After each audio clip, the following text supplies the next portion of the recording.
ensem na se emfama wa ye hyase e de free Ekropon district court manfo be kan sentem ye bo momane semrante wa mienu bi a esum ahye omotrimu ma na bone ye omode chen atadwe ekoto sha baba wa bi so na wono mu ekuma baba wa no ewia no wieye na mu no osato amu no mona na perifosa so mu no ene de yasem ne kopie court ekiremu a na kyese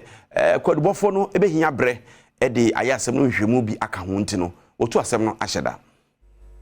ewo na watwe mienu enie na Adom kase bo amane bi se ukopie mu ewo bukanche a ewo Asante mantem ya mrante kwa mienu a ba konfinhia no eye aduonu nan a ne din no eye Kevin Jamfi na ba konso edin ede Samuel Ade a horon so nyamfinhia no aduasa ba ko wosusu se akwakwaje ababaawa gifti chiburu enkwa afinensem abra na odane dem baba wedi mfinhia aduasa nsiam Ekropon district court etna asem no so etuhye epuda na etoso enumi ene ewona setremu no his lordship Anthony asan etu asem no ede ahye na wotwe mienu entem ni nyina ene se ebra aban kwadu boni detective inspector Francis Opoku Esquire eba mane na ochem se aposu fogusu a ewo hwehwemu na osekoto se omom na wotwe mienu ensi endu hode na enhwemu bia wope no na onsa etimi aka enti ene dey Ekropon